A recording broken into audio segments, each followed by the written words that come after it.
Sometime around 1995, 15 billion years of evolution conspired to make sense of itself, and it was indeed successful.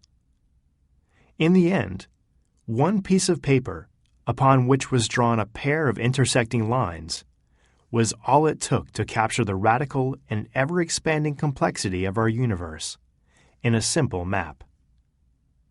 To be sure, this was no ordinary map. It was in fact incredibly unique, not just for its simplicity, but for what that simplicity represented. This pair of lines elegantly demarcated the four corners of the cosmos, the central dimensions of your life and your world, which for many millennia had eluded other cosmic mapmakers, but not for their lack of effort. The four dimensions outlined in this map are called the quadrants, and their discovery was not an invention, but rather a recognition. A deep recognition that the complexity of nearly everything, from global terrorism to the nature of one's self, is elegantly arranged in an irreducible and co-arising pattern of four. Consider yourself. In this very moment, you can touch in with various feelings, thoughts, and emotions. You can observe your behaviors and physical characteristics. You can feel a sense of shared meaning with those you care about. And you are enmeshed in the structure of various social groups, such as your family or company. Put simply, these are the quadrants: the intentional, behavioral, cultural, and social, or the very real dimensions of the territory of your life and experience. The quadrants are also perspectives through which we can make sense of virtually any issue in a more holistic and less partial way. Consider religion. Why is it that religion has been at the heart of so much human violence? To answer this question, we need to investigate at least four perspectives that enact the phenomenon called religion. Through one quadrant, we see a vast range of individual beliefs and experiences. Through another, we see that these beliefs have motivated an equally vast range of behaviors, from compassion to violence.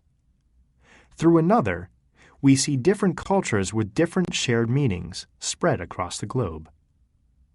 And through the last quadrant, we can see that each culture has different practices, social structures, rules, and codes of law.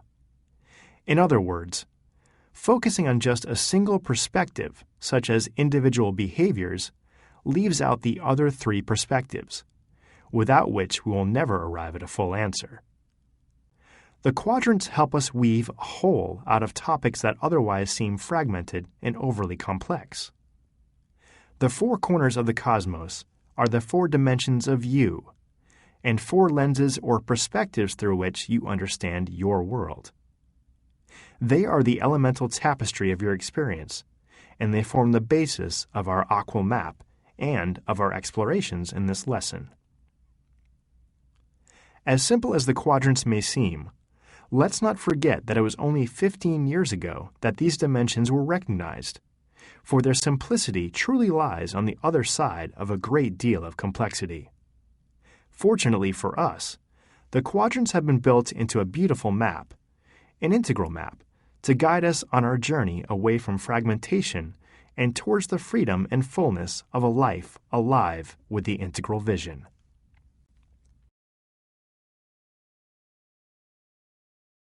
Why should we begin our journey with the quadrants? What is the benefit of discovering this element of aqua from the start? Aside from being one of the easiest aqua elements to grasp, the quadrants keep you honest. They hold you to an impeccable standard of integrity. Put simply, they guide you towards integration, towards wholeness, and away from fragmentation. It's a matter of forests and trees. When you decide to explore a particular tree, say the 5 different meanings of the word spiritual, or the sticky issue of the shadow, the quadrants help you maintain a consistent view of the forest. Being able to investigate the specific without losing sight of the general offers you a great freedom. It helps you recognize your tendency toward taking a partial view, toward being less than fully comprehensive, and toward dwelling in the nuance of a particular experience without honoring the context in which it is all taking place. The quadrants keep you on track, prevent you from missing an important aspect of experience, an important truth about reality, an important dimension of any investigation, and they guide you in honoring the cosmic patterns that connect each of us to every other element contained in the Akalin map. Finally, as you will see, the quadrants actually hold every other element of Akalin, so they are the perfect place to begin our exploration. The quadrants will serve as a guide throughout this course, allowing us to focus on how the integral map describes the territory of your own individual awareness and how each element, lines, levels, states, and types arise in every quadrant. We will start simple and add complexity as we proceed through this course and the next one, covering the quadrants in many passes or layers, each adding additional elements and distinctions as we build out this incredible map.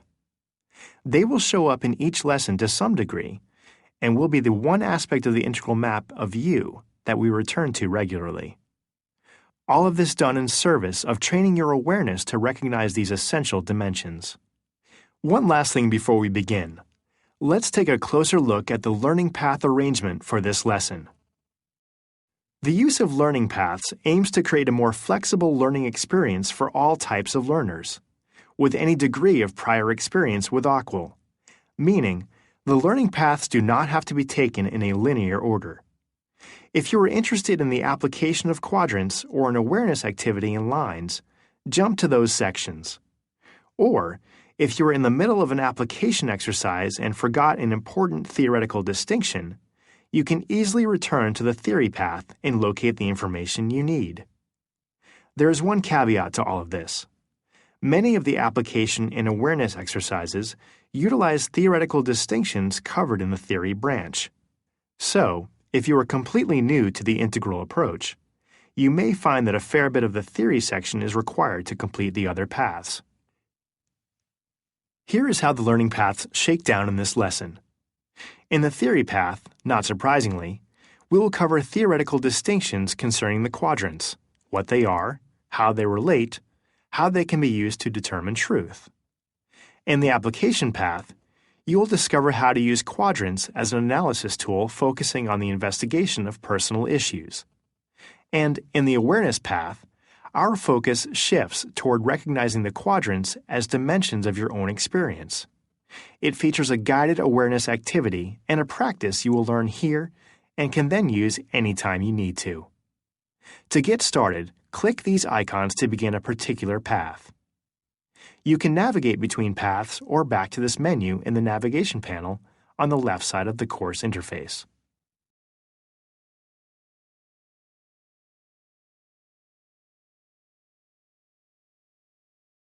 We spoke before about the quadrants arising from a pair of intersecting lines. Now we take a closer look at what that entails. Each line, let's start with the vertical one, creates a distinction in space. A distinction such as this allows us to differentiate between the space on the left and the space on the right. Now we can indicate these two regions as separate dimensions of reality. Let's call them interior and exterior. So what's the difference? In the simplest sense, interior refers to phenomena that have no simple spatial location, meaning you can't point to them through direct sense observation. For example, try and point to the location of a square root of -1, or to the location of a shared feeling of happiness. Neither exists out there in the objective world awaiting your observation. Instead, they exist in your interior, in your mind, or in your awareness. Instead of looking outward through your senses, they require that you look inward with your mind's eye in order to perceive them. In short, interiors require some type of interpretation to access. Exterior phenomena, on the other hand, do have a spatial location and can be seen with our senses or their extensions such as microscopes, telescopes, EEG machines, and so on. For instance, an atom, the behavior of social systems, and brainwave patterns are all observable with our senses or through instruments that extend our senses. A simple way to understand interior and exterior is to see the former as involving interpretation and the latter as involving facts. How about a simple example? Consider your brain and your mind. Your brain is observable, an exterior, even though it's inside your head. But can you see your mind? What about a thought? No, you can't see thoughts or your mind because they're interior phenomena, which you have to feel or interpret. One final example to drive this home. If you're a scientist observing someone's brain while they're experiencing happiness, you will probably see an increase in neurotransmitters, such as dopamine or serotonin, and an increase in alpha brainwaves and other brain activity indicative of this individual's mental state. On the other hand, if you've never personally experienced happiness and don't know what happiness feels like, the data you'd be observing is only 50% meaningful. No matter what your objective precision in identifying biological and chemical processes associated with happiness is, you'd merely be observing the exterior of a phenomenon, the interior of which you don't know through direct experience. Only by investigating both interiors and exteriors can you begin to get a comprehensive picture of what you're investigating. In summary, interiors are felt or interpreted through the mind's eye, whereas exteriors are seen or analyzed through the senses and their extensions. Next, let's look at our second distinction, created by another line, this time a horizontal one. This line creates another distinction above the line and below, and as such indicates two additional dimensions, which we call individual and collective. What's the difference here? Individual refers to all phenomena taken in singular form. A single thought or feeling, a single atom or organism, an individual human. Collective refers to groups of these phenomena taken in plural form, a shared feeling between you and another, a family, or system of organisms in their environment. At one level of scale, individual is the tree and collective is the forest. When we coordinate these two lines and their distinctions, we get the intersection of these dimensions, or the 4 quadrants. There's only one way to accurately define the quadrants, despite the various synonyms we use to describe them, and you're looking at it right here. The quadrants are the interior and exterior of the individual and the collective. This gives us 4 fundamental, irreducible dimensions of, well, basically everything. The interior individual, exterior individual, interior collective, and exterior collective. Now, we know these terms aren't very sexy, but let's stick with them for now, and in a moment, we will explore different names for each quadrant. Why do we call them fundamental? Considered in a cosmological context, what does it take to get a universe going? In the simplest sense, at some moment directly after the Big Bang, there were 2 particles. And if they bumped into each other, the first is a subject and the second is an object. So that's our first distinction, interior and exterior. But what about the second distinction? Well, it's implicit in this very situation and therefore tricky to spot. The first particle can be taken as an individual, but only in relation to another. You can't have one without the many, similar to how you can't distinguish an inside without an outside. So, one particle is an individual, and the 2 together are a collective. And there we have it. To get a universe started, you need the quadrants, the interior and exterior of the individual and collective. Earlier, we described the quadrants as the 4 dimensions of nearly everything. So, what is everything? Let's say it like this. The quadrants are the 4 irreducible tetra-arising dimensions of any occasion. Okay, so what's an occasion? An occasion refers to any moment of time, any actual event, any individual phenomena, or any collective. Describing the quadrants as the dimensions of any occasion is another way of saying how fundamental they are. Let's look at an example of a specific occasion that we'll return to throughout this course, the occasion of you. Here are the quadrants in full view. Again, they're defined as the interior and exterior of the individual and collective. Most often we describe them by their location in this diagram. The interior of the individual is the upper left quadrant. The exterior of the individual is the upper right quadrant. The interior of the collective is the lower left quadrant. The exterior of the collective is the lower right quadrant. If we consider the quadrants as the 4 dimensions of the occasion of you, here's one set of things we discover. The upper left is your intentional dimension, or what you want, think, or experience. The upper right is your behavioral dimension, or what you do. The lower left is your cultural dimension, or what we want, think, or experience together. And the lower right is your social dimension, or what we do and how we interact. These are, of course, only simple examples of what arises in these dimensions of your being. To get a deeper sense, let's take a quadrant tour. In the upper left or interior individual dimension, we find sensations, impulses, emotions, feelings, symbols, thoughts, motivations, intentions, what you feel as your experience, and even what Aqua calls levels of development. This dimension is investigated by a number of disciplines or practices, including psychoanalysis, introspection, meditation, developmental structuralism, phenomenology, or the study of experience, and even mathematics. In the upper right or exterior individual dimension, we find subatomic particles, atoms, molecules, cells, and entire organisms. And we find the behavior of organisms as well as their physical characteristics, such as size, shape, and color. We even find things on the inside of organisms, like brain waves and neurotransmitters. This dimension is disclosed by disciplines such as behaviorism, cognitive science, and much of the physical, chemical, and biological sciences. Basically, this is the realm of empirical science in general. In the lower left or interior collective dimension, we find culture, shared values, shared meaning, collected worldviews, and belief systems.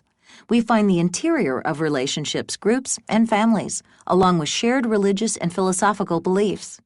This dimension is investigated by cultural anthropology, hermeneutics, which is the study of interpretation, ethnomethodology, critical theory, semantics, or the study of meaning, history, and classical structuralism. In the lower right, or exterior collective dimension, we find galaxies, planets, ecosystems, nations, social groups, and family groups.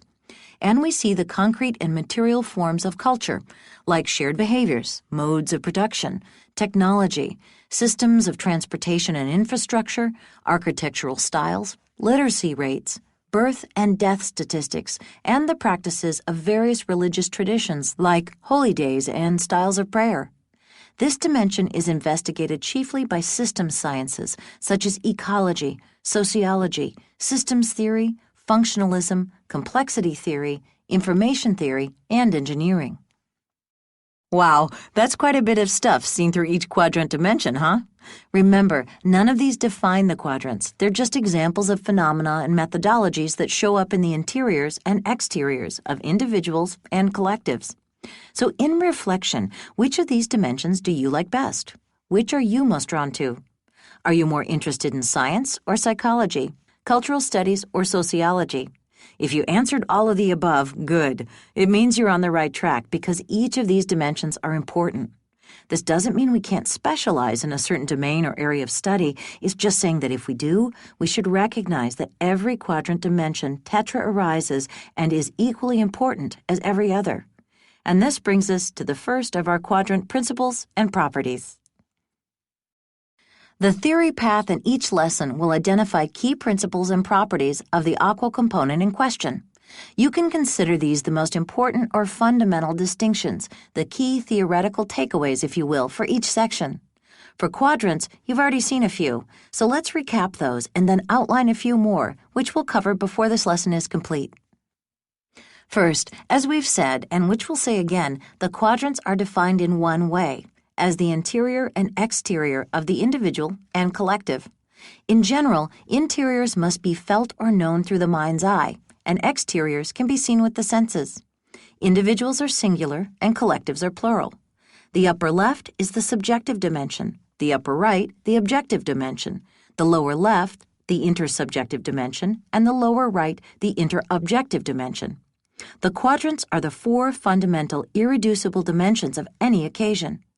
Fundamental because you can't get one without its opposite, no interiors without exteriors, or individuals without collectives, and because these dimensions go all the way up and all the way down, a concept we'll explore more in the levels lesson.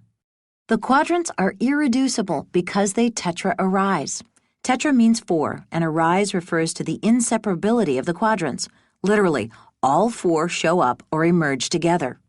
Consider yourself again as a perfect example. Right now, in this very moment, each of your quadrant dimensions are arising. In your upper left, various thoughts are arising. In your upper right, These thoughts simultaneously arise or manifest as various measurable beta and alpha brainwave patterns. In the lower left, your thoughts are not separate from the shared meaning of your culture. Literally speaking, the contents of your thought are embedded in the meaning patterns of your primary language.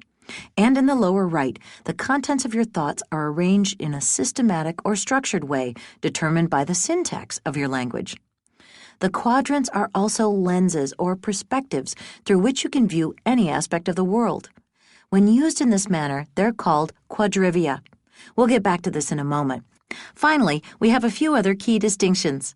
These are called quadrant absolutisms, validity claims, and judgments, and each of these will be covered next. Before we finish this learning path, we'll do one final review of the key principles and properties of quadrants. Earlier, we saw how the quadrants were necessary in order to understand anything in the universe, even an atom. If they're so fundamental to the being of the universe, then why did it take so long to spot them? It's quite true that Ken is a smart guy, but surely he wasn't the first to discover such fundamental dimensions of reality. Well, in short, he was the first to see how the two distinctions we've been discussing come together to form the quadrants. But a long history of speculation about the nature of the universe could be seen as a prelude to the quadrants. Our first indication of the implicit presence of the quadrants throughout history is seen in the development of language and the function of pronouns. The first-person singular pronoun I refers to the individual interior or subjective domain. The third-person pronoun it captures nicely the essence of the exterior or objective domain. And the pronouns you and we carry the essence of the collective interior or intersubjective domain. So with I, we, and it, we get another view of the quadrants, which the integral approach calls the Big Three. And the Big Three are found in many places throughout history. Let's do a quick cross-cultural survey to see how. Our tour starts with Plato, classical Greek philosopher of the 4th century who spoke of the good, the true, and the beautiful. The true, referring to propositional truth about an objective aspect of reality, is the it domain. The good, or what we mutually judge as what is right or appropriate, is the we domain. And the beautiful, or an individual's aesthetic judgment, is the subjective or I domain.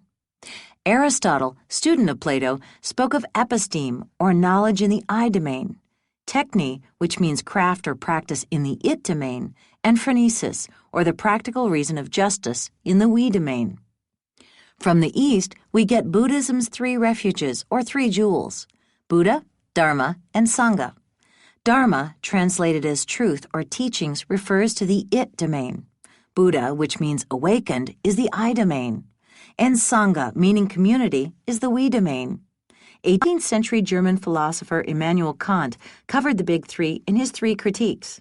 The Critique of Pure Reason focuses on empirical and objective rationality, or science, in the it domain. The Critique of Practical Reason explores ethics and moral philosophy, or just morality, of the we domain. And the Critique of Judgment concerns aesthetics or the arts, of the I domain. 20th century philosopher of science Karl Popper proposed a pluralist view of the universe that consisted of 3 different but interacting sub-universes, or 3 worlds. World 1 describes the physical world of direct experience, or the it dimension. World 2 concerns the psychological world of thoughts, feelings, and perceptions, or the I dimension. And World 3 is the realm of human intersubjective creations, such as languages and myths, or the we dimension. Finally, German philosopher and critical theorist Jürgen Habermas explains how any speech act aiming to create mutual understanding must meet 3 validity claims. Rightness, or whether the communication is normatively just, references the we domain. Truth, or whether the communication is indeed objectively true, references the it domain. And truthfulness, or if the communication is subjectively honest, is the I domain. First, second, and third-person pronouns, or I, we, and it, serve as the primary names for the Big Three, and as one point of connection between each Big Three version throughout history. If language has arisen to allow us a way of referring to these 3 important domains, there's indeed something fundamental to this conception and something quite peculiar about why they've shown up in so many ways across time. But one question remains: how does the Big Three connect to the quadrants? The big three serve as an important historical grounding for the quadrants. Past recognition of these three domains is more so an intuitive understanding of important life dimensions than it is a corollary to the distinctions of interior, exterior, and individual collective present in the quadrants. So, how exactly are they linked? Obviously, all we need to do is add one dimension, but do you see where and how? Typically, the big three is represented like you see here. But if we represent it like this, the it dimension holds space for the entire right-hand side of the quadrants. That is, the third-person pronoun carries the weight of everything that is objective or exterior. So what's missing? Or half missing, rather? That's right. The distinction between individual and collective is only made in the interior dimension of the big three. Extending it into the exterior gives us the quadrants. With this transformation, we get a clearer picture of the quadrants' relationship to perspectives and pronouns. The first-person perspective refers to the person who is speaking, which includes pronouns like I, me, and mine in the singular form, and we, us, and ours in plural. The second-person perspective refers to the person who is spoken to and includes the pronouns you, yours, and the vernacular y'all and yous guys. And the third-person perspective refers to the person or thing being spoken about, such as he, him, she, her, and it in singular, and they, them, and its in plural form. If I'm speaking to you about my new car, I am the first person, you are the second person, and my car is the third person it. If I'm speaking about my 3 new cars, they could be referred to collectively as third-person plural its. Typically, we'd use them, but its perfectly accentuates the interobjectivity of the third-person plural perspective. So I refers to the upper left, it to the upper right, its to the lower right, and you or we to the lower left. This brings up another question. Why then do we say that you and we are related in the lower left? Well, first off, remember there's only one way to define the quadrants. Associating them with pronouns or perspectives offers another view or set of synonyms through which we can expand our understanding. If you and I are communicating and we reach some kind of agreement, we'll typically use the pronoun we, as in, we understand each other. Technically, we is first-person plural, meaning 2 or more individual I's in agreement or in resonance. The creation of a we is the movement from a first person talking to a second person towards at least 2 first-person interiors, or I's, resonating in mutual understanding, shared value, or shared meaning. Thus, the lower left quadrant is sometimes indicated as you/we, or sometimes just we. So there we have it. The 4 quadrants are the interior and exterior of the individual and the collective, or first, second, third, and third-person plural perspectives, or simply I, we, it, and its. From the big 3 to the quadrants in a few easy steps. Now we'll come clean about something you've most likely already recognized. Why are there so many ways to refer to the quadrants if there's only one way to accurately define them? With only one definition but over a dozen quadrant synonyms, one might start to wonder how this doesn't just make the whole situation more confusing. Well, by embracing several sets of synonyms, your quadrant understanding becomes more comprehensive and more flexible. The quadrants aren't static. They're very real and vibrant life worlds, each disclosing different phenomenon and each being understood through different methods. As such, and here's the key takeaway, they have one accurate definition, but many synonyms, each calling forth a specific part of that vibrancy. Let's do a quick review, just to make sure you're aligning each synonym with the correct quadrant dimension. If we refer to them by location, we have upper left, upper right, lower left, and lower right. If we use the nature of phenomena disclosed, we get subjective, objective, intersubjective, interobjective. As pronouns, we have I, it, we, and its. As perspectives, it's first person, third person, first person plural, and third person plural. If we're talking about humans, this set works well. Intentional, behavioral, cultural, and social. Finally, with methodologies, a typical sampling of many possible methods is psychology, empirical science, cultural studies, and system science. Again, none of these define the quadrants precisely, but each pick up on and highlight a particular aspect of these vibrant and flexible dimensions. Throughout the course, we'll do our best to stick to the location synonyms. All right, we're about to round the corner on this learning path as we move on to explore how the quadrants come alive whenever we strive to discover what is true, valid, and real. First, we'll look at validity claims, then absolutisms, followed by judgments, and finally, the concept of quadrivia. As human beings, we are all either implicitly or explicitly continually striving to discover what's true. How exactly am I feeling? Is global warming real? Are we truly in love? How should I train my dogs so they behave? At the heart of each of these questions is the search for truth, and not necessarily lofty and important truths, but most often just simple, everyday assessments of what is real. Truth, in the broadest sense, means being attuned to the real. Through trial and error, you've discovered various ways of checking your attunement with reality. The quadrants show us that these truth checks, which come in 4 varieties, are actually validity claims. Validity claims are like a system of cosmic checks and balances, helping you to decipher your attunement with the cosmos in all of its rich diversity. Let's take a quick tour through the quadrants, checking in with each type of truth and its associated validity claim. Let's start in the upper right quadrant. In the objective realm, truth claims take the form of propositions. It's snowing outside, or the human brain has 2 hemispheres. Each of these claims a correspondence with an objective state of affairs. The upper right validity claim is called truth, and it works like this. If I say to you, it's snowing outside, you can check that statement for truth by going to the window to see if it is indeed snowing. If it is, then my statement passes the upper right validity check and is attuned with what is real, assuming that is you and I aren't both hallucinating, which might be a possibility. This is where empirical science steps in with its communal validation of truth propositions. If I say the human brain has 2 hemispheres, and that proposition is validated by a community of scientists who couldn't all be hallucinating, right? Then it's taken as true, again satisfying the upper right validity claim, which again we'll just call truth. In the upper left quadrant, if I were to say, I feel sad, no amount of external validation can confirm that.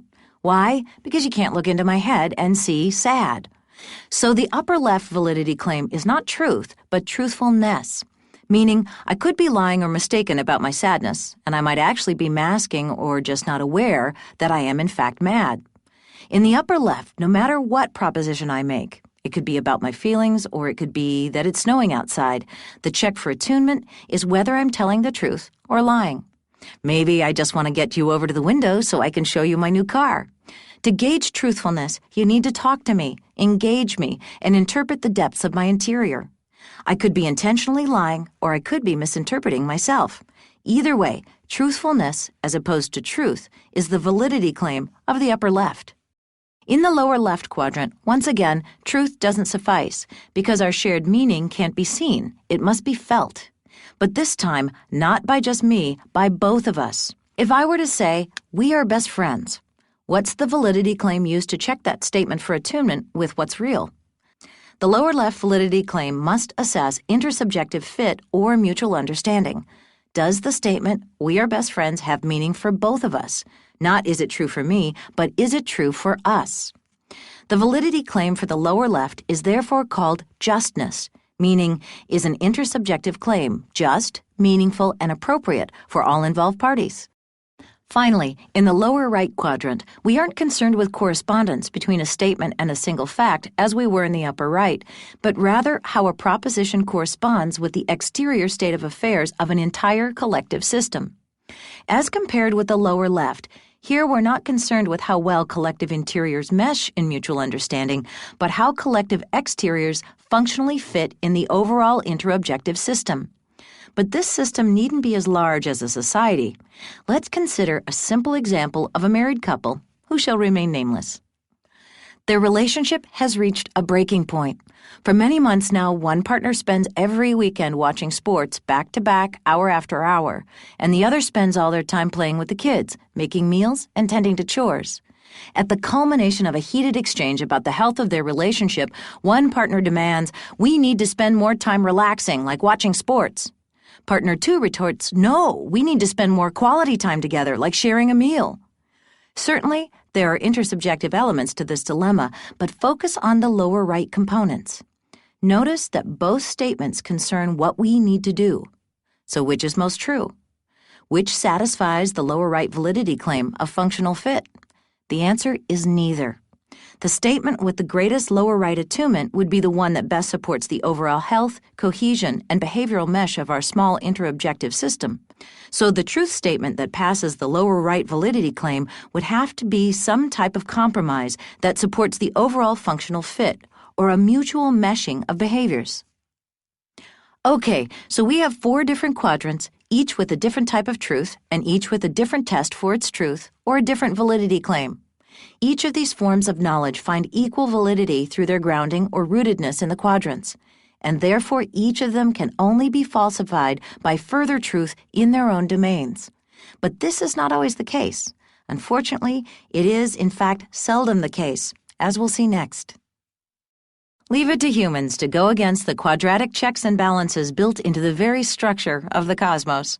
But this is exactly what happens when individuals use the validity claims of one quadrant to deny the truth in another.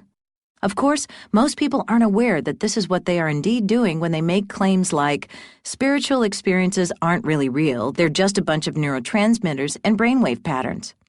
What quadrant is this statement absolutizing? That's right, this is an example of upper right quadrant absolutism, meaning the statement attempts to subject aspects of the upper left quadrant to the validity claim of the upper right. Quadrant absolutisms typically stem from some type of reductionism, which happens in 4 distinct ways, one for each quadrant. Fortunately, the integral approach helps you spot these absolutisms and can even prevent you from falling into your own partial views of the cosmos. Let's briefly review each absolutism before looking at some examples.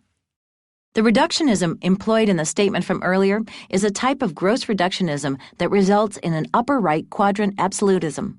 It occurs in 2 movements. First, deny the existence of the interior or left-hand quadrants, thereby reducing truth to only what is observable, measurable, or exterior.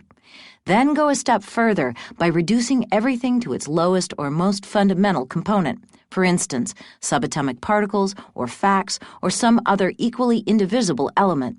This lands you squarely in the unidimensional world of upper right atomism or extreme scientism. Our motto here would be, matter alone is real. Another type of reductionism, called subtle reductionism, is a bit harder to spot, but occurs through an equally problematic collapsing of interiors to their exterior correlates.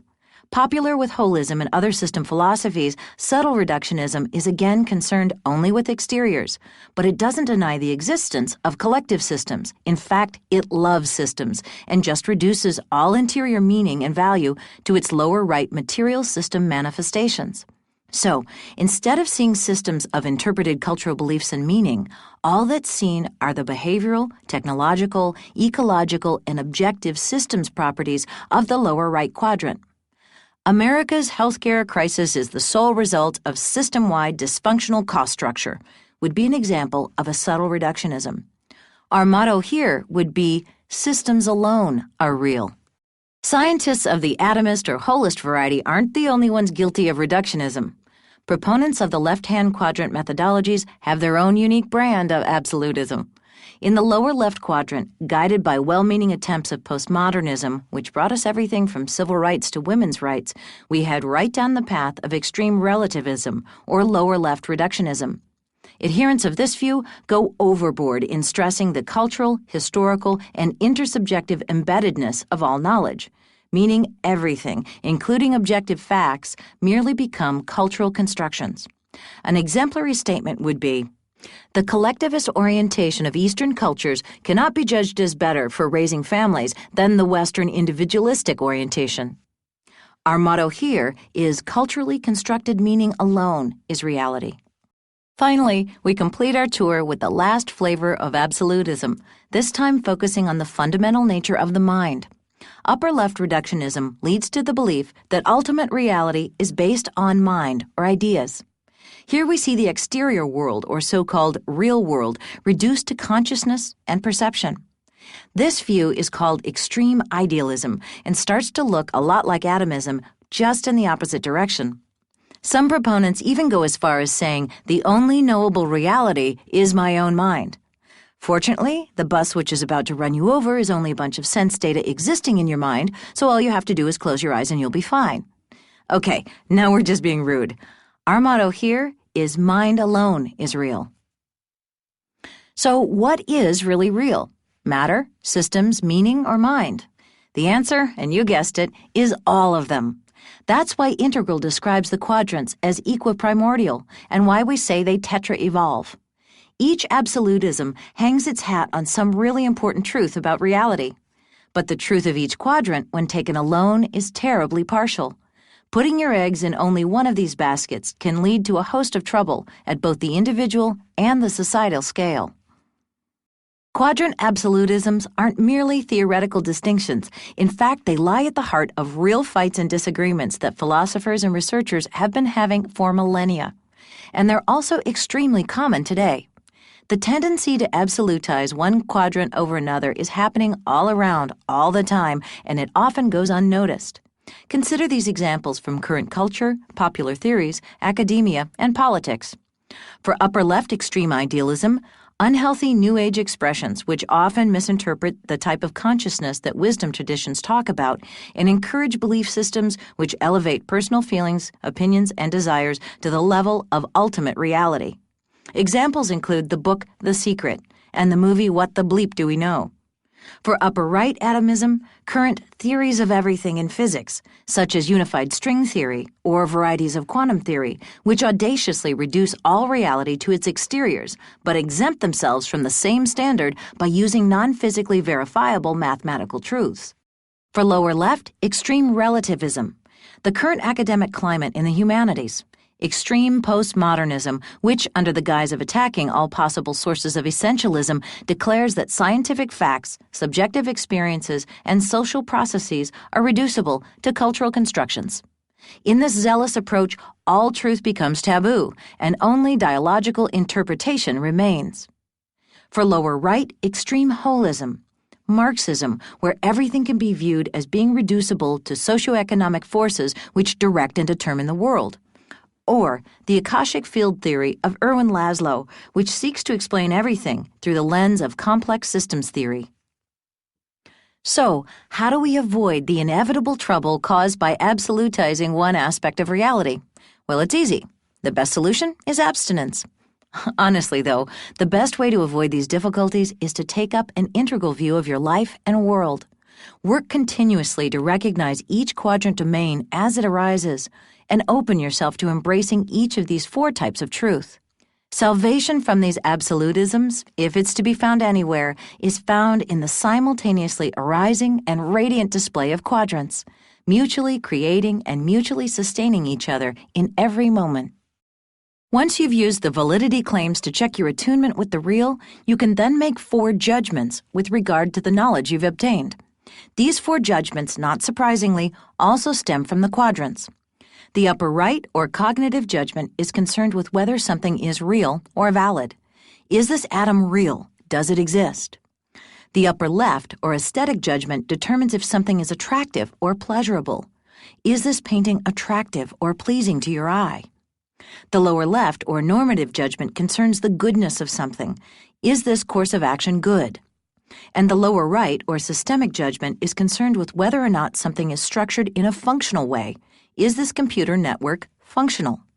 Now, these probably sound a lot like the validity claims, and that's right, as these two are based on the quadrants. But there's an important difference between judgments and validity claims. Truth, truthfulness, justness, and functional fit, our validity claims, are tied to their respective quadrants. Truthfulness is only used to check upper left truth, while the upper left judgment can be made against something in any quadrant. Meaning, we can make an aesthetic judgment of a scientific fact, or an ecological system, or the feeling of love in a relationship. If this doesn't make sense, we'll get to an example in a moment. Before we do, 2 final points on judgment. First, judgments are connected to the validity claims in another interesting way. Judgments emerge as you develop increasing reflexiveness. This loosens the strict correlation between validity claim and quadrant, transforming or developing the validity claims themselves into judgments. Second, returning to the big 3 for a moment, these judgments are what Plato emphasized with the good, the true, and the beautiful, and what Kant was speaking about with morals, science, and art.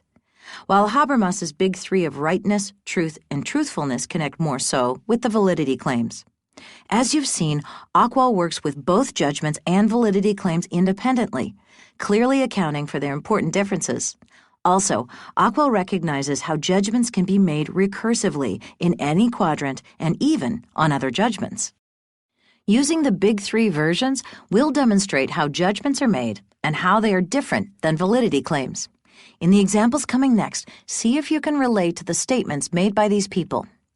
A politician states, "I know fighting is bad, but it's the right thing to do in this particular situation." A person receiving psychotherapy realizes, "I find my inner feelings unpleasant and unattractive, but I know allowing myself to feel them is authentic and truthful." A philosopher might say, "I have the freedom to question the reality of the world around me, even though I can comfortably take it to be reliable and true." Consider these examples for another moment. What do you notice? What judgment is each person making? What domain or quadrants is each judgment being made on? These are difficult questions, so don't get hung up on them. Just take a moment to explore them before we continue. Each of these examples apply judgments recursively on the quadrants from which they originate. And this is something we naturally tend to do. Did you recognize that this was the case? The politician in the first statement differentiates a normative judgment, good, bad, from an ethical validity standard, right, wrong, in the lower left domain. The person in therapy is making a distinction between the authenticity and truthfulness, which is an upper left validity check on their feelings, from the pleasantness or attractiveness of those feelings, which is an aesthetic judgment. Finally, the philosopher making the third statement is showing that a thinking mind has the freedom to make a distinction between truth, an upper right validity check, and reality, which is a cognitive judgment. All right, one last topic to cover before finishing the learning path on quadrant theory. The final distinction between quadrants and quadrivia doesn't so much involve a new topic as much as it splits into the one you've been working with all along. The term quadrants, as you've seen, refers to the four irreducible dimensions of your own being in the world, the interior and exterior of your individual and collective dimensions. Quadrants are the very real life worlds or fundamental aspects of your unique cosmic nature. Put simply, quadrants are dimensions of you, or me, or any other occasion. Quadrivia, on the other hand, are perspectives on some event or occasion. Because you have the quadrants as dimensions of your being, you can look through each dimension as a perspective or lens. You have four quadrants, but anything can be looked at or investigated through the four quadrants as a quadrivia. Quadrivia is Latin for four ways. When looking through all four quadrants, that's what it's called. When looking through just one quadrant perspective, it's called a quadrivium. You can look at something from a subjective or intentional perspective. For example, looking at how you feel about this course is an upper left quadrivium. You can look at something from an objective or behavioral perspective, such as what you need to do to take this course. This is an upper right quadrivium. You can look at something from an intersubjective or cultural perspective. Consider who else is learning integral theory. What values do you have in common with other learners? This is a lower left quadrivium. Finally, you can look at something from an interobjective or social perspective, such as looking at the systems that made it possible to create and take this course. This is a lower right quadrivium. Another way to conceive of the difference between quadrants and quadrivia is to consider the relation to validity claims and judgments. Validity claims are concerned with quadrants, or the dimensions of an occasion, while judgments are quadriviatic views or perspectives taken on any occasion. Why are we making this distinction now, especially since quadrivia seems so much like quadrants?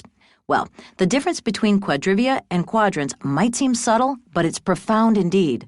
The difference, in fact, is between epistemology, or how we know, and ontology, or what can be said to exist. In more practical terms, it's the difference between who you are, quadrants, and how you see the world, quadrivia. Additionally, the distinction between quadrants and quadrivia becomes quite important when we begin to apply the integral approach, as you'll see in the application path if you haven't already engaged it. In this path, we've explored the four corners of the cosmos, otherwise known as the quadrants, first spotted when tetraevolution conspired to make sense of itself through the Aqua approach. And, as for this course, we're only just beginning. As you proceed onward, you'll discover how the integral map accounts for even more wonderful diversity, from lines to levels to states to types, each of which are located or arise in every quadrant. In Course 1, we'll spend a good deal of our time exploring your upper left quadrant dimension. Specialization of focus in one quadrant or another isn't absolutism, in the sense described earlier, as long as we maintain a recognition of where exploration is situated. As we continue on in our journey towards realizing the integral vision, we should always remember that theory is not enough. Theory alone, even integral theory, is only a part of this journey. Theory provides a solid foundational understanding of what it is we need to bring to life through practice. Integral theory clarifies, informs, and establishes a full and comprehensive view, but it's practice that brings our knowledge to life and grounds it in embodiment and awareness. As such, our journey is partial if we only include theory. From here, there are two options left in your exploration of quadrants. First, a learning path on awareness of quadrants as dimensions of your being. And second, a learning path on how to apply the quadrants as a tool in your personal or professional life. You're strongly encouraged to engage both paths before continuing to explore aqual theory.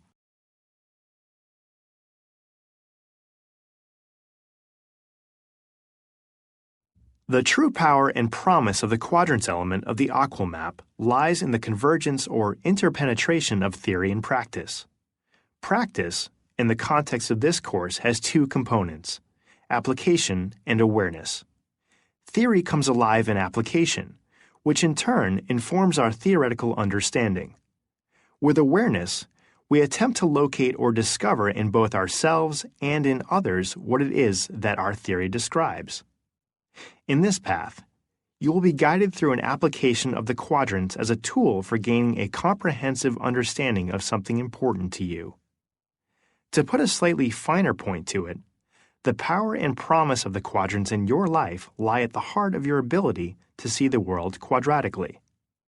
And by drawing on the distinction between quadrants and quadrivia, we can investigate anything, literally anything, from an object like a chair or a computer to a complex interpersonal situation between you and your life partner. By having or possessing 4 quadrant dimensions, you are able to look through them as perspectives in a truly holistic practice of integral discovery. And when you do this, we suggest it is to achieve 2 primary ends. First, to cultivate a more comprehensive and attuned understanding of the dynamics involved with or influencing the situation, and second, to discover what you might be leaving out or underprivileging. An application activity such as the one we're about to undertake is called a quadrivial analysis. To start, you need to identify an object of investigation. If you want, this can actually be a physical object, but that is slightly boring, so attempt to locate an object that is more of a situation or challenge of great personal or professional significance.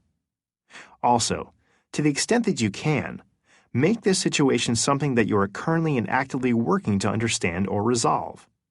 You can do a quadrivial analysis in hindsight, investigating something from your past, but again, in the context of this activity, it will be potentially more fruitful to investigate something with juice, something you are struggling to work out or work through at this time. So, what's on your mind? What's been bothering you lately? How's your relationship? Maybe you need one. How's your job? Maybe you need one of those too. Or maybe you'd like a new one, perhaps. What projects are you involved in? How are they going? Any complaints? Take a moment to locate something to work with. And as you do, try to stay away from large cultural or social issues, like the issue of global warming or international terrorism, unless, of course, you are personally working in those realms. Our aim is to be reflective, not just analytical. As you narrow in on your topic, we will offer a personal example of how to conduct a quadrivial analysis. Oftentimes, a simple example can help to demonstrate how to best proceed through an activity such as this. If you have a topic and are ready to go forward, you can skip the example and start the activity on the following slide. As an example, Clint will offer the results of a quadrivial analysis on a situation that he recently navigated involving his life purpose and its connection with work. Admittedly, This example is a few months old, so it'll be a recap of an analysis done in the past. But it's a good one nonetheless, and will hopefully help you grasp the nature of a quadrivial analysis. To start, here is a first-person narrative description of the situation. I am deeply aware of my purpose and unique gifts, but I'm not living from them or deeply embodying them for enough hours of every day. I know my standards are high and that I'm truly living the good life in comparison to most people, but hey, it's not good enough. I want to give more deeply and serve more purposefully, but how and why and from where? A quadrivial analysis guides us in exploring situations such as this through the 4 quadrant perspectives. Let's look at what was seen through each. Through an upper left quadrivium. I recognize my purpose as working with Ken to make integral theory accessible to a larger number of people in an accurate and comprehensive manner. I know that this is what I want, but this is what makes me feel most deeply satisfied, like my life is actually worth something, like it's meaningful. And I recognize how others feel. Take Ken, for example. I know he wants this. Teaching his work through an interactive program was his idea some 6 years ago. I know that he feels that this is important. Through an upper right quadrivium. Hell, who am I to think that I can do something like this? I'm not skilled enough. I don't have the time. I can't possibly execute the steps to pull something like this off. But wait, who am I kidding? I've been studying and practicing integral for 10 years straight. I've had the rare and precious opportunity to sit with Ken and learn from him for years. Very few people get to do that. It's got to amount to something. Maybe an obligation. Through a lower left quadrivium. Hold up. Why am I making this just about me and what I'm feeling? What about everyone else? My partner and I both value our work, our shared sense of stability, our security. If I just leave my job, that's surely going to change. I can't feel into these dynamics alone. And then there's my culture, my people, my colleagues at work. We all love integral. We all deeply serve the integral vision. I just can't abandon them. They need me, and I need them. We're in this together, and it's got to be one of the best cultures to work with on Earth. But wait, here I go again. If I'm not making this about me, it's got to be about us. What about everyone else who wants the integral vision to come to life? The extended community probably wants and values and needs this far more than me or us. Our shared vision needs this. What I think is just so much less important. Through a lower right quadrivium. I need to face reality. This isn't just about what all of us need and want. This is about the systems that I'm embedded in. I just can't neglect them. I need a job, a paycheck, health insurance. I need to help pay the mortgage. And at my current job, I take care of some really important duties. I just can't disappear from that position. What would be the effects? And what about the legal issues and the business issues and the tax issues and the finance issues, the systems it would take to produce a project like this? I know so little about all of that. But wait a minute. Ken wants to create this together. I can't pass on an opportunity like that. All right, you probably see how this can go on forever, but this should be enough to give you a sense of what is revealed through a quadrivial analysis. Let's get to work and see what you come up with. The power of this activity can't be understated. As this example shows, a quadrivial analysis is actually deeply responsible for the creation of the very course you are undertaking.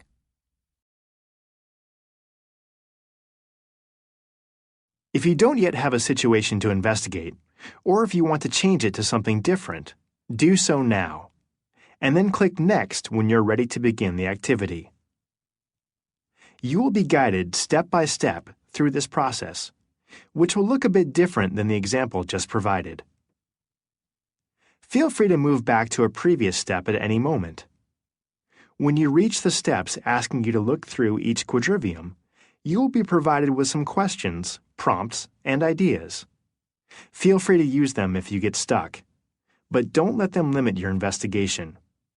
Also, grab a journal or a notebook to capture your analysis.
Take a moment and write 2 to 3 sentences distilling your situation into its core essence.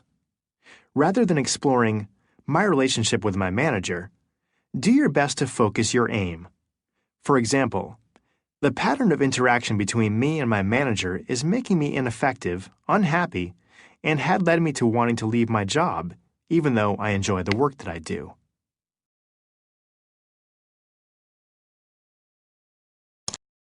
Start by looking through an upper left quadrivium. Write down everything you see. Record your thoughts as notes, sentences, ideas, phrases, whatever comes to you. Use the following questions as a guide if you get stuck. Now, look through an upper right quadrivium. Again, use these questions if you get stuck.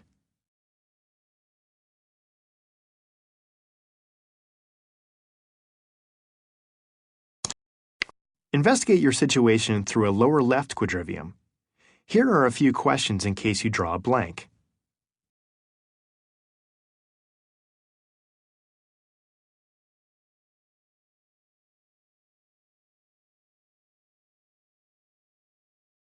Finally, take a look through a lower right quadrivium.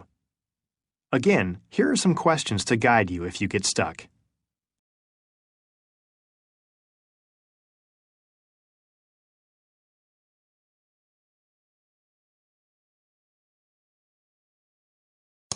All right, last step.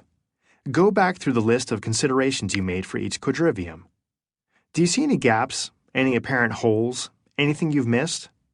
If so, add it now. When you are finished, click Next Slide to continue.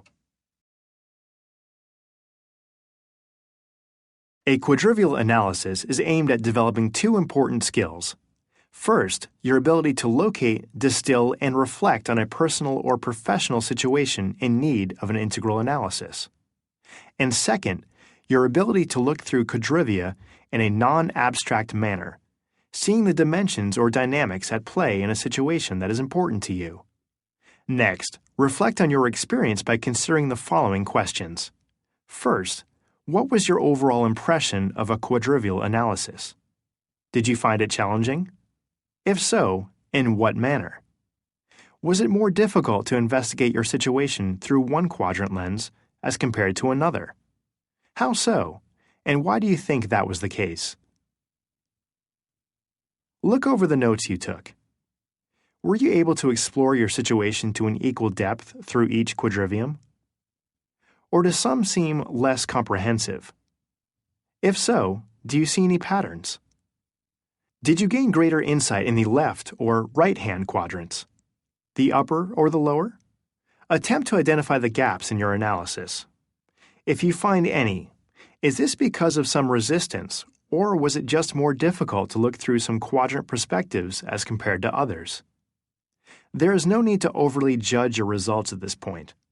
But, if there was an imbalance, and you think you know why, pay extra attention to those quadrivia the next time you do this.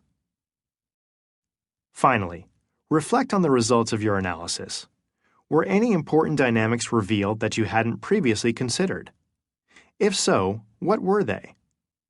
How do you think you will approach this situation from now on? What benefits do you see of a more holistic 4-quadrant approach?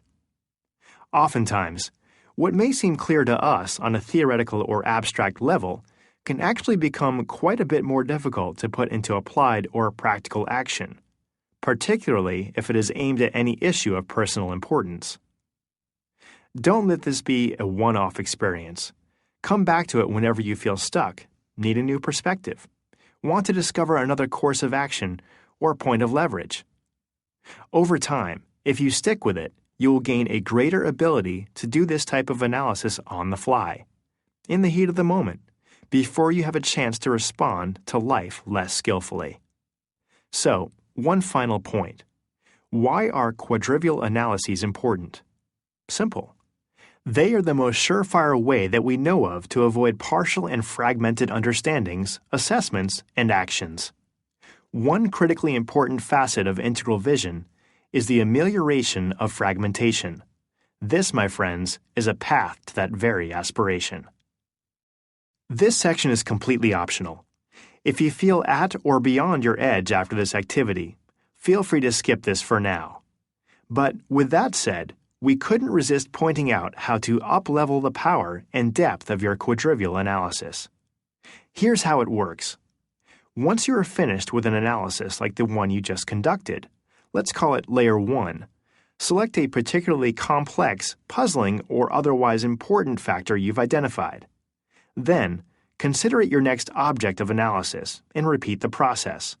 Call this Layer 2 and continue with additional layers until you have thoroughly exhausted either your brain or the situation itself. One quick example, pulled from the one we shared earlier. In Clint's quadrivial analysis, you'll remember that a few concerns regarding his current work situation were revealed.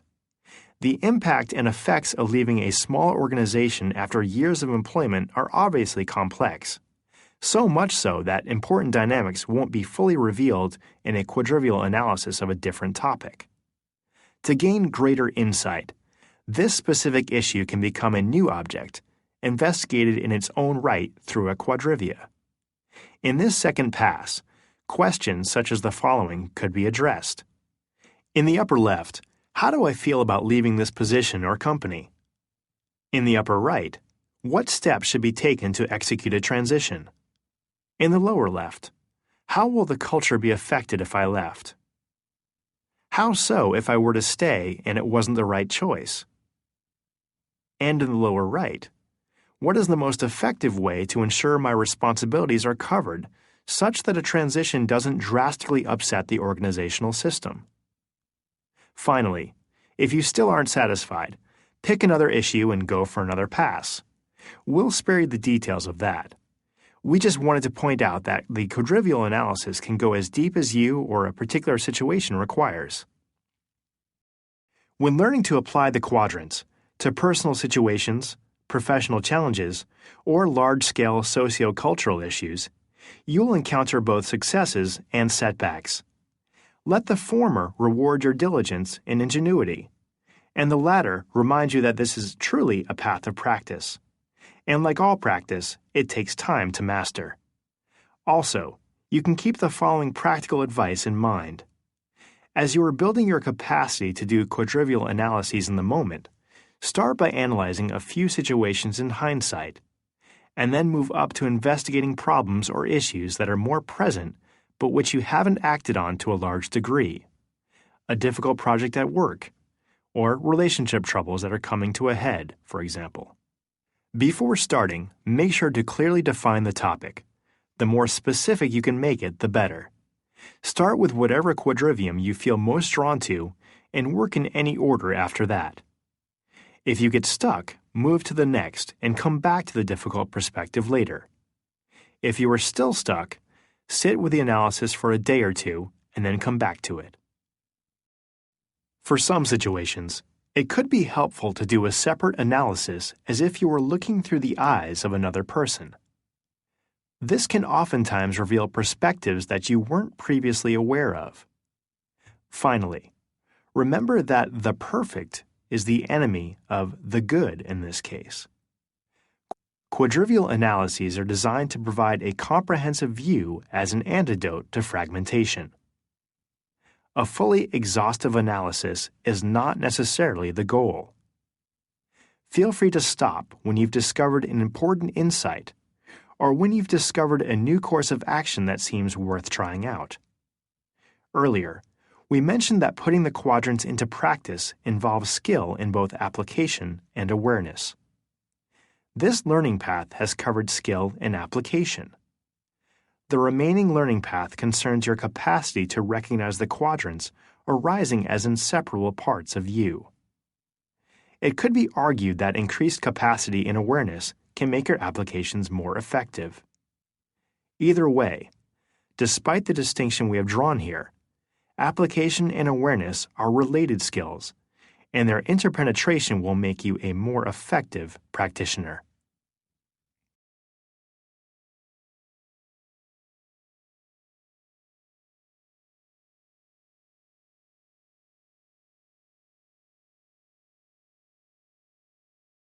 In addition to understanding the quadrants from a theoretical perspective and even beyond quadrant application, you also need to develop your capacity to recognize the quadrants tetra-arising as dimensions of yourself, as the very facets of your own being in the world. This too can prove to be elusive at first, but it's a foundational skill of self-awareness that can easily be cultivated with a few simple practices. Why should you add this final component to your repertoire of skills with the quadrants? Well, it could be argued that theoretical understanding can only go so far to help you develop an embodied self-awareness. Yes, theoretical understanding is an absolutely essential component, but if you only understand the quadrants and can't actually see the quadrants, both your ability to apply them and your capacity to make them radically relevant in your life will be hindered.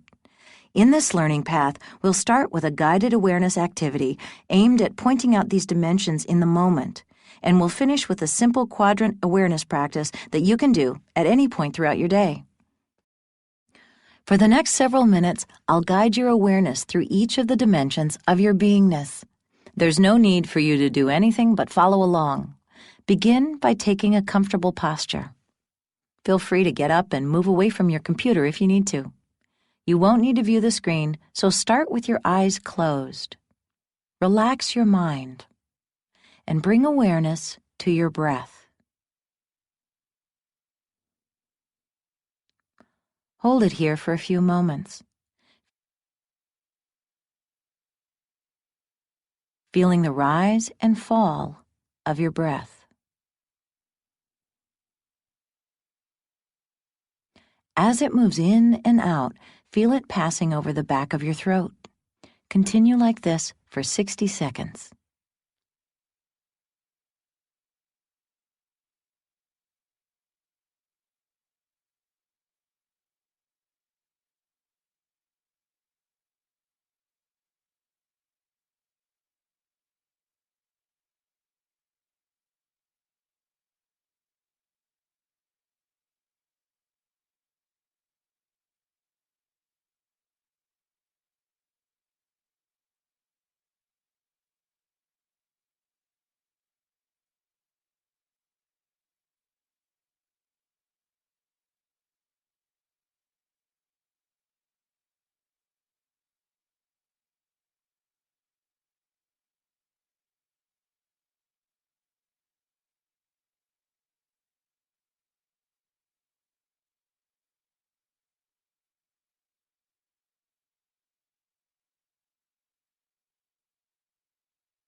Now, notice any feelings or sensations.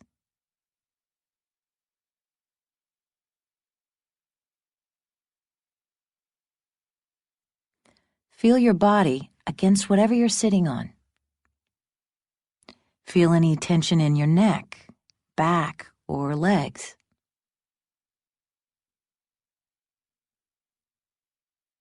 Notice what your clothes feel like against your skin.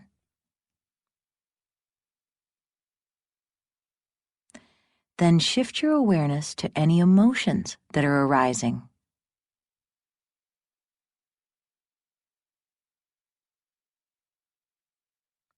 What do you find? Do you feel relaxed, apprehensive, or anxious? Maybe you feel satisfied or excited. Whatever it might be, just recognize the emotion and really accentuate your feeling awareness. Next, shift your awareness to any thoughts you're having.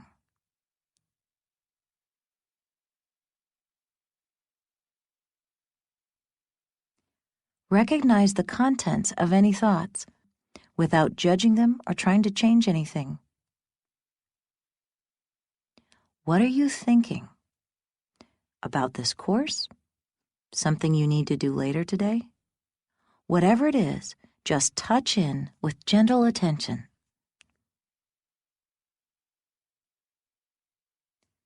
Next, shift to any intentions or motivations you might be feeling.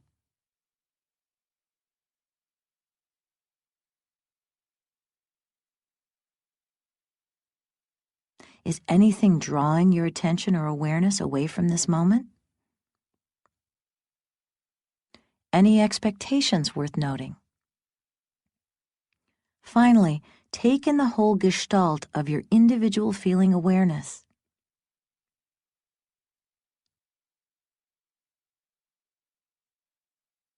Notice everything we've touched in with arising all at once in this present moment.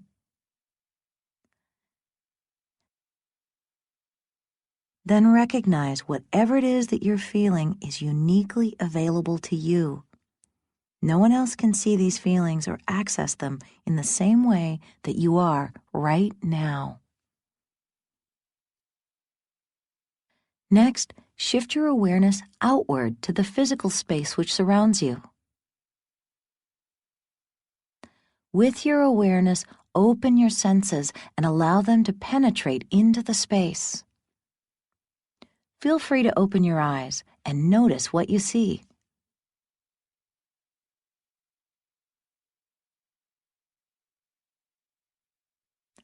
Notice simple physical objects, your computer, a chair, some paper. What color are these objects? What shape? What size? Notice their physical properties.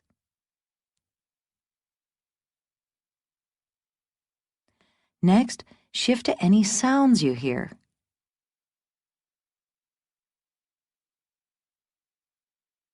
The sound of your computer? The sound of my voice? Maybe the heating or cooling fan if you're inside. Do you have a window open? If so, what sounds are entering your space from outside? Next, notice what you smell. It may be subtle, but recognize your ability to differentiate one smell from another.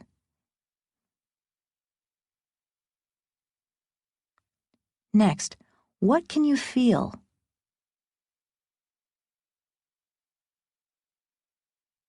Start with things touching your body, a chair or a couch perhaps.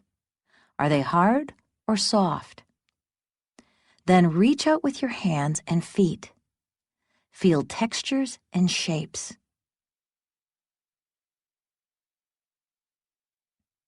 Close your eyes again and notice how you can identify objects without your sight. Finally, open your eyes again. Bring your awareness to all your senses at once and open them to the physical space around you. Take in everything you see, hear, touch, smell, and taste.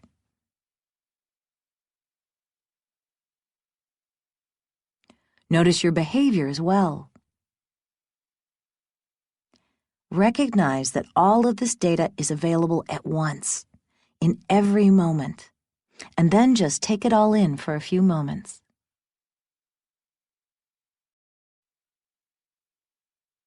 With your eyes still open and your awareness extending into the space around you, move that awareness from the singular or individual objects and sensations and sounds to the way in which these objects are connected. Notice how these sensory objects come together in organized networks and systems of interaction and interdependence. Start by hearing the words being spoken. Then notice how these words, made up of individual letters, are arranged in sentences and paragraphs in what turns out to be a grand structure or system. Recognize that without understanding the structure of the English language, you would struggle to make sense of these very words. Next, notice how you've arranged the objects in your space into a purposeful or functional arrangement. Your chair is facing your desk, the couch, the center of the room, a light in the corner perhaps. Maybe a table next to or in front of the couch so you can put your feet up or your drink down. What first appeared like a collection of random objects are actually arranged purposefully to serve a function, a system of sorts. Then, shift your awareness to larger systems, ones that may not be immediately present in your awareness. Is there any light in your room? How did it get there? How do you see it? Artificial or natural, either way, all of it is enmeshed in some grand system. From a massive system of fusion reactions and radiation in the sun, or a system that collects raw materials, transforms them into energy, then into electricity, then through a power grid, into your house and into your light fixtures, where the electricity is again transformed into light energy. And finally, notice how this light, from whatever source, then interacts with biological systems in your body. The light energy is refracted, then focused, then inverted before hitting your retina, picked up by your retina, transformed again into electrical energy, and sent to your occipital cortex for interpretation by your brain. Now, close your eyes and recognize how you immediately interfered with that system, and what you saw changed from visual images to relative darkness. Open your eyes once more and take in all these systems all at once. Recognize their prevalence, their immediateness, and also their subtle elusiveness. Finally, shift your awareness to your interconnection with other people. Let's start with those that you know. Bring into awareness a relationship you share with someone close to you, a son or a daughter, your partners, or a really good friend. In this moment, touch in with your felt sense of connection with this person.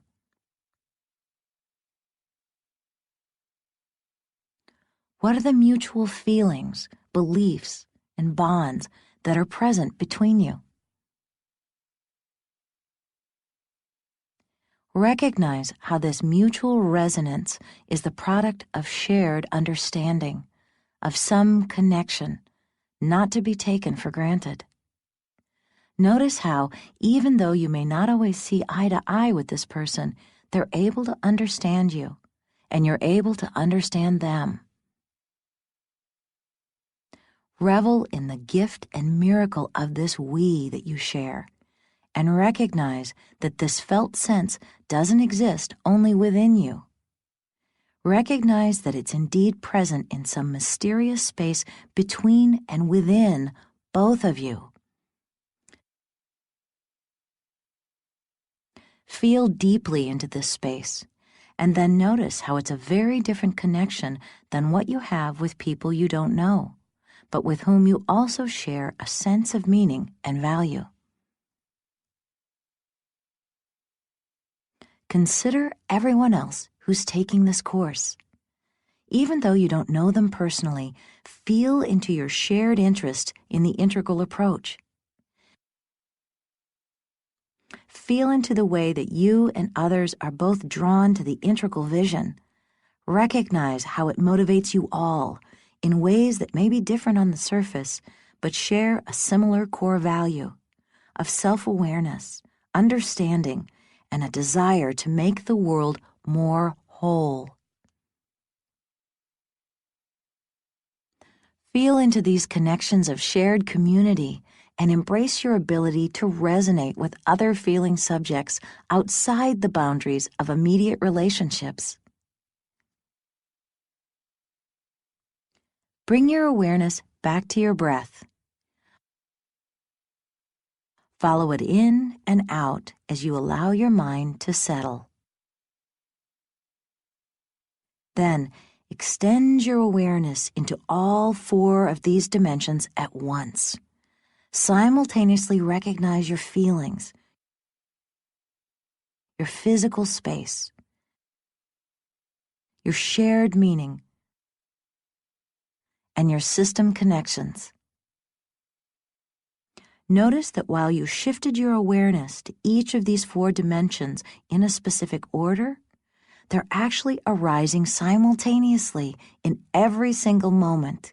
A radiant display of spirit, refracted through 4 lenses, but present in a vast field of your awareness as the dimensions of your being.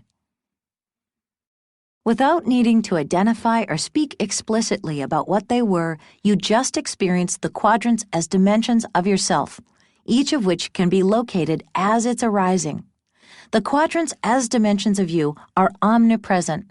They don't need to be looked through, they await your recognition. Not necessarily as separate aspects, but as the totality of you, which we happen to parse into quadrants. Reflect on your experience. Did you notice that we moved from your upper left to your upper right to your lower right to your lower left? If not, don't worry. That recognition is part of what we're cultivating. But even more to the point, we aren't just training your ability to recognize the quadrants. Rather, we're hoping to discover which dimension or dimensions you don't have regular or continual access to. Consider this for a moment. As you go throughout your days, living your life, handling your responsibilities for family and work, which dimensions do you pay most attention to? Which do you neglect? Are you regularly in touch with your feelings, but rarely recognizing your system interconnections? Do you privilege awareness of your shared values and beliefs, but neglect the concrete and material aspects, like your behavior and sense of sight? Whatever your particular case may be, or even if you can't get a solid sense of this one way or the other, next we'll offer a simple practice that you can engage in throughout the day to touch in with each of your dimensions in a balanced and holistic way. Most of us don't have the time or space to continually refine our awareness of the quadrants through quadrivial analysis or extended meditations like the one we just did. But we still want to touch in with our quadrant dimensions regularly, in service of both becoming more fully aware of the moment and also training our capacity for integral awareness. For this, we now offer a beautifully simple 5-breath practice called integral breathing. This practice was created by Sean Easborn-Hargens, longtime integral practitioner and scholar, and director of the Integral Studies Master's Degree Program at John F. Kennedy University in Pleasant Hill, California. In 2008, Sean, along with Michael Zimmerman, published an amazing book on integral ecology. This practice, along with nearly a dozen others, is presented in Chapter 10 of that book. Integral breathing, in accord with many contemplative traditions, uses your breath as a vehicle for expanded awareness. It consists of 3 cycles of 5 breaths each, so it only takes a few minutes to complete. Here's how it works. Start by taking a deep inhalation. Then, on the exhale, become aware of what's arising in your subjective I space. Notice thoughts, feelings, emotions, and somatic sensations. Inhale again, and on this exhale, notice what is arising between you and others in your life, or anyone who happens to be near you. Notice your shared stories, experiences, meaning, and resonance with your intersubjective we space. Inhale again, and on the exhale, extend your awareness into your physical surrounding. Notice what sensory information is arising in your objective it space.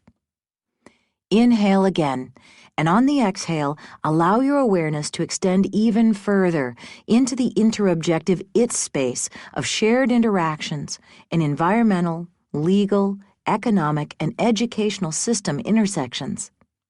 Inhale one final time, and on the exhale, allow your awareness to encompass each of these dimensions and their simultaneous arising in a moment of perfect integral awareness, a single cosmic breath that embraces them all.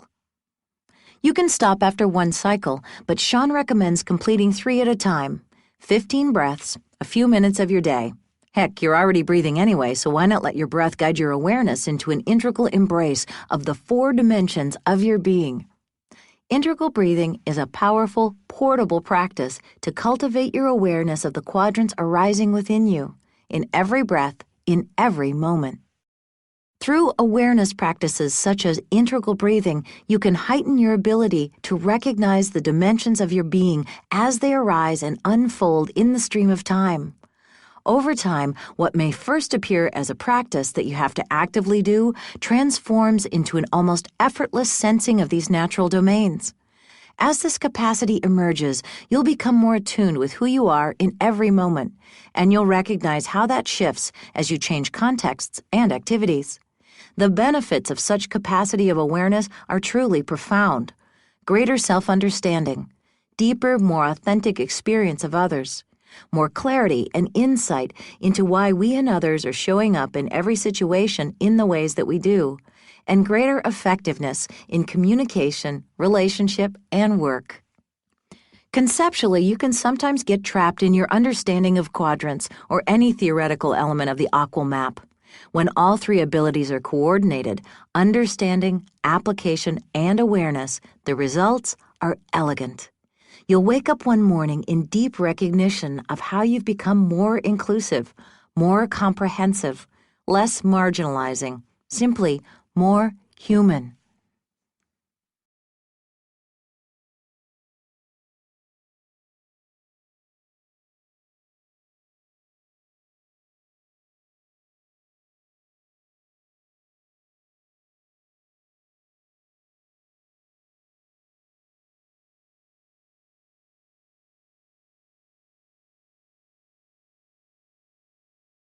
Who would have thought that the 4 dimensions of you could be so complex? That there are so many concepts, distinctions, theoretical nuances to a topic that at first glance seems quite simple. Even though we've taken an introductory pass through the topic of quadrants, there is no denying that we've covered a lot of territory. Before moving on to review quadrant theory, let's reflect on what we've learned. The quadrants are based on the 2 most fundamental distinctions present in the cosmos, namely interior and exterior of the individual and collective. But the quadrants aren't just theoretical distinctions, even though we need to understand the theory describing their principles and properties. They are also aspects of ourselves, which we cultivate a capacity to become intimately and keenly aware of. And our integral awareness of quadrants can be turned outward, onto our worlds, helping us to cultivate a comprehensive view of personal and professional issues, challenges, and complex situations. Anything that would benefit from a truly holistic investigation. In service of helping you land everything we've discussed as usable knowledge, we will now review quadrant theory, but not in the way you might expect. On the next slide, you will find an exciting interactive review module, which you can click your way through, reviewing only those concepts that you need to. Then, you can come back to it anytime you feel the need to brush up on the theoretical distinctions for a presentation, an article, or whatever. Click the forward button to check it out.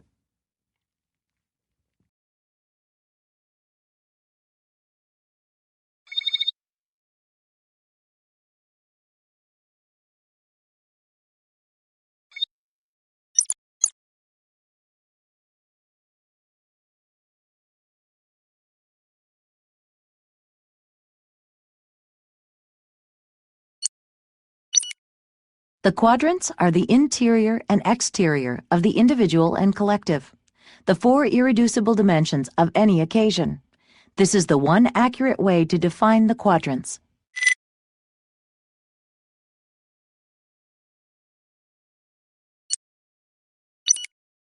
These dimensions arise from making the 2 most fundamental distinctions. Literally, this is what it takes to get a universe going. No interiors without exteriors, and no individuals without collectives. The quadrants are very real life worlds. As such, they cannot be eliminated or reduced to each other. One quadrant is not an epiphenomenon of another. The quadrants arise together, simultaneously. One does not produce another, and they don't arise in any particular order. Instead, they tetra-arise. Also, they tetra-evolve, meaning each dimension shows evolution, and each point in their evolution correlates with a corresponding point in all the other quadrants. For example, atoms, upper right, have prehension, upper left, and they constitute galaxies, lower right, with a purely physical intersubjectivity, lower left.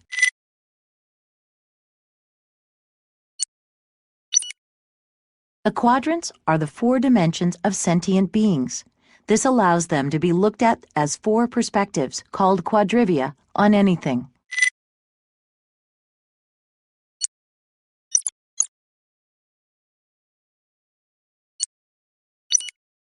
Different phenomena are enacted depending on the view you take of these fundamental dimensions. Sometimes it's useful to consider the quadrants in groups, and at other times you need to view them individually.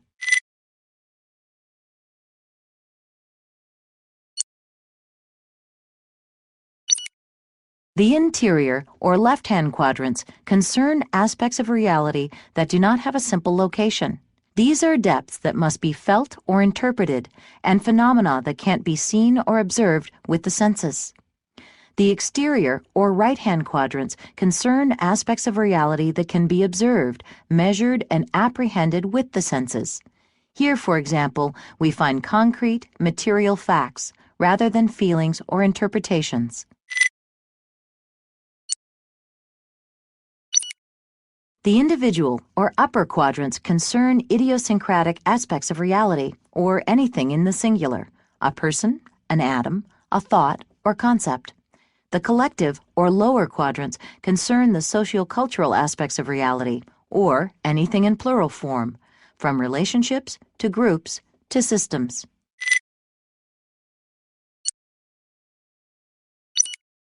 The upper left quadrant is the interior individual, or subjective domain. The upper left I space is the realm of thoughts, intentions, and feelings, and is investigated through methods like phenomenology.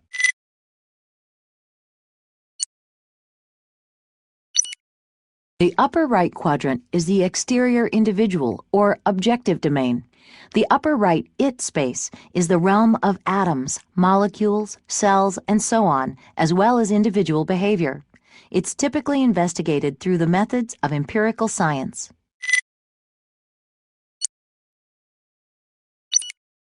The lower left quadrant is the interior collective, or intersubjective domain. The lower left we space is the realm of shared values, interpersonal understanding, and meaning. It's explored through methods like hermeneutics.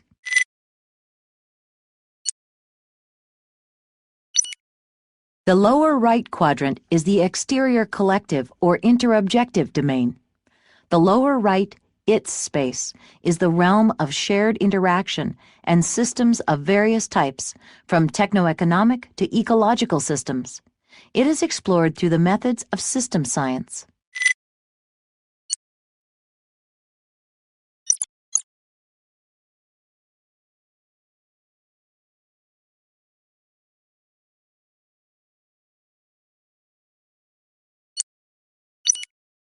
The interior and exterior of the individual and collective is the only way to define the quadrants, but there are many ways to refer to the quadrant domains.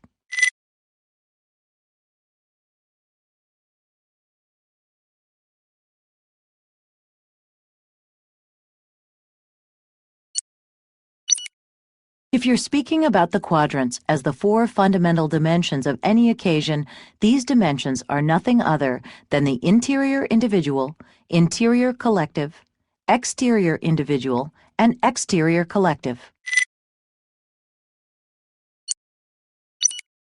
One of the most expeditious and effective ways to understand the quadrants is as realms of human experience. In this manner, quadrant synonyms are subjective, intersubjective, objective, and interobjective realms. Since the quadrants are comprised of the most fundamental distinction we can make about reality, it's not surprising that human language systems develop pronouns to refer to them. The pronoun synonyms for quadrants are I for the upper left, we or you for the lower left, it for the upper right, and its for the lower right. While referring to the quadrants as perspectives is not entirely accurate, the perspective synonyms are very useful for understanding the nature of quadrivium. This set includes first person plural / second person, third person, and third person plural.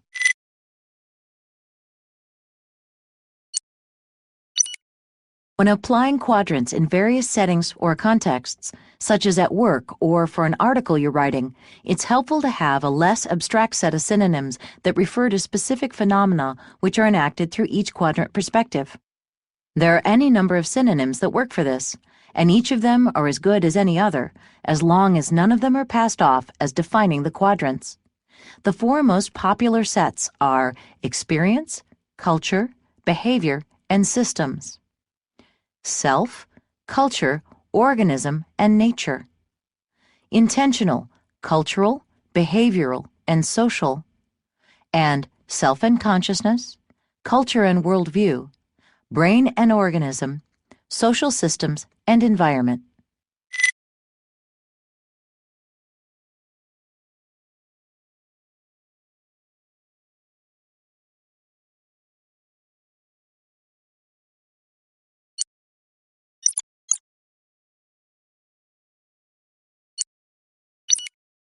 The big three, typically described as I, we, and it, is a simple summation of the quadrant dimensions, which can be traced back through a long history of various articulations.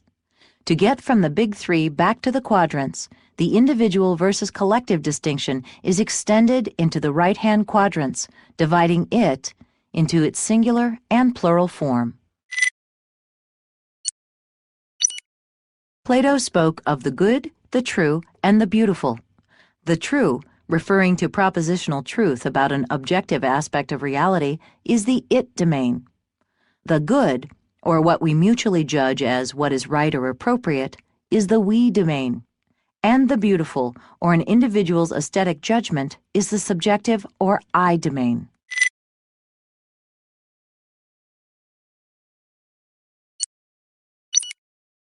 Aristotle, student of Plato, spoke of episteme, or knowledge, in the I domain, techne, which means craft or practice, in the it domain, and phronesis, or the practical reason of justice, in the we domain.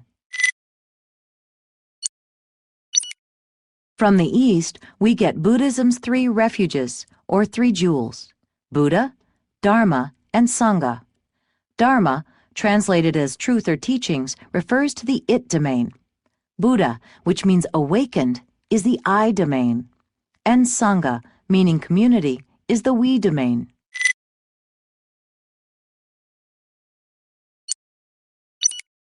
Eighteenth-century German philosopher Immanuel Kant covered the big three in his three critiques. The critique of pure reason focuses on empirical and objective rationality or science in the it domain. The critique of practical reason explores ethics and morality philosophy, or just morality, of the we domain. And the critique of judgment concerns aesthetics or the arts of the I domain.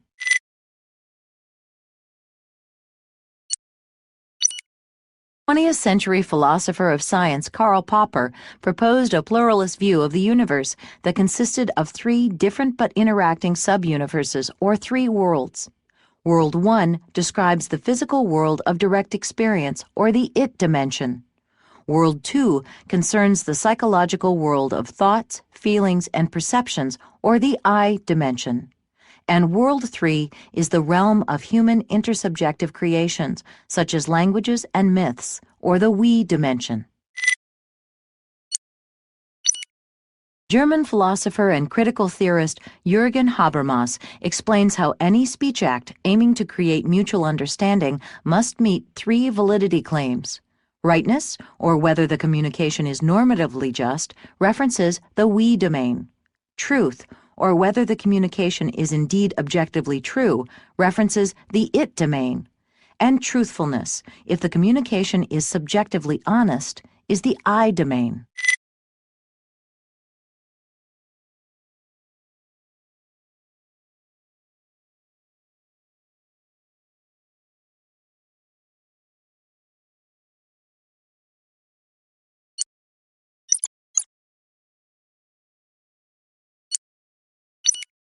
Validity claims are quadrant-based truth tests used to gauge attunement with what's real. The validity claims are a cosmic system of checks and balances concerning the four types of truth, each anchored in its respective quadrant domain. The truth claim is used to check attunement in the upper right. It checks whether or not a proposition, such as, a helium atom has 2 protons, corresponds with an objective state of affairs. The truthfulness claim is used to check attunement in the upper left. It checks whether a statement such as, I am feeling sad, is truthful, or if it's been subjectively misinterpreted, misunderstood, or if someone is lying. The justness claim is used to check attunement in the lower left. It checks whether a claim such as, we are in love, is just or right for 2 or more subjects. It asks if something is intersubjectively valid or if there is mutual understanding and resonance.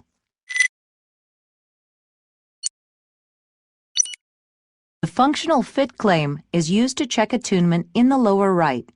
It checks whether a claim regarding the interobjective, material, or behavioral aspects of a system functionally fit together in such a way that they promote the self-reproduction and health of the system. The assertion, this team is cooperating optimally, checked for functional fit, would assess if the team's interactions are supporting overall system aims.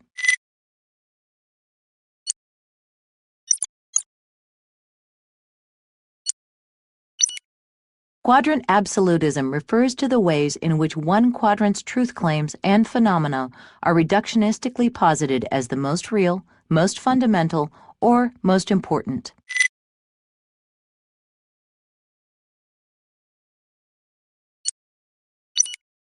In the upper left, extreme idealism says that mind and consciousness are most real. This upper left reductionism functions similarly to atomism, but instead of positing the smallest units of objective reality as most real, it holds that ultimate reality consists of mind or ideas. A perfect example is physicist Amit Goswami's suggestion that the moon does not exist if no one is looking at it.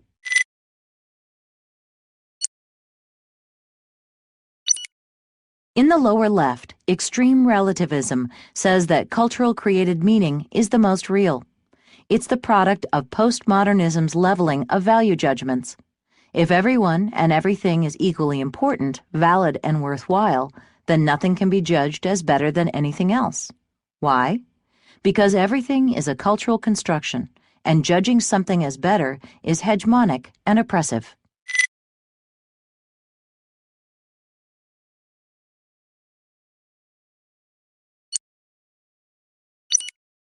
In the upper left, extreme scientism, a product of gross reductionism, says that the smallest, most indivisible aspects of objective reality are the most real. Gross reductionism first reduces all interiors to exteriors, and then it flattens all holarchies to their lowest level.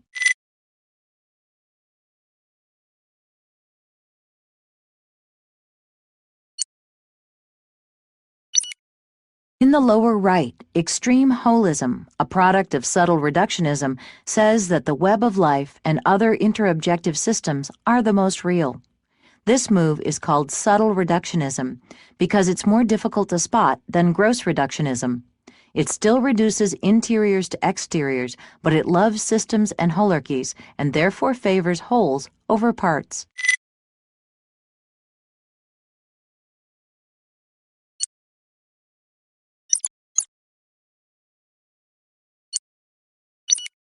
Once a certain degree of reflexivity has developed and the validity or truth of phenomena is established, that phenomena can be judged through views associated with any quadrant, but which are not quadrant-bound. Meaning, judgments can be made on phenomena in any quadrant or on other judgments. The upper left aesthetic judgment evaluates whether something is beautiful, attractive, or pleasurable. This could be an upper left phenomenon. For example, this feeling of happiness is pleasing. Or it could be a judgment on any other quadrant dimension. For example, in the lower right, this transportation system is attractive.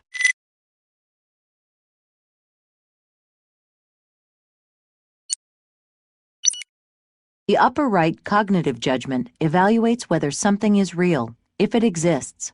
This judgment, made on an upper right phenomenon, would be, the graviton particle does not mediate the force of gravity. A lower left example would be, Stockholm Syndrome makes hostages loyal to their captors.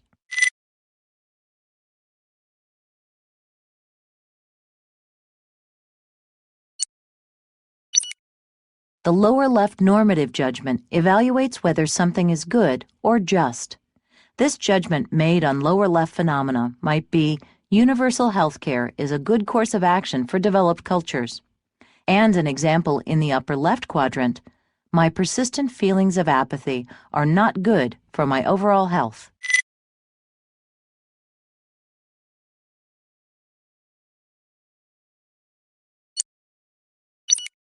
The lower right systemic judgment asks whether something is systematized or arranged in a productive way. This judgment made on lower right phenomena would be, this assembly line is functioning optimally. And an example in the lower left, our monthly staff meetings about work relationships are perfect counterpoints to typical operational meetings.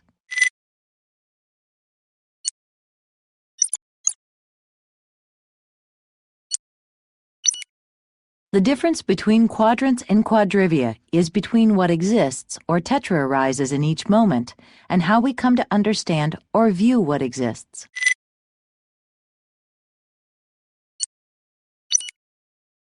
Quadrants are the four fundamental dimensions of any occasion, the interior and exterior of the individual and collective, tetra-emerging and tetra-evolving as irreducible aspects of all sentient beings.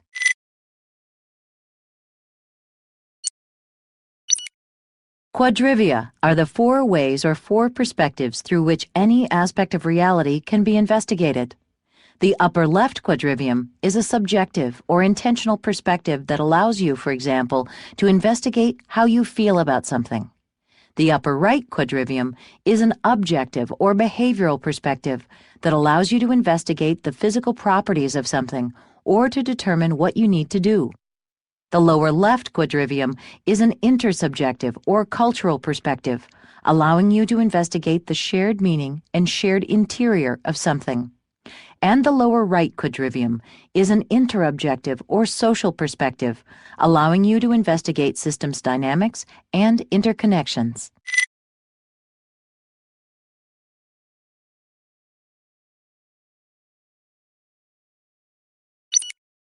Quadrivia are the four ways or four perspectives through which any aspect of reality can be. This brings us to the end of our lessons on quadrants. And in so many ways, this is just the beginning.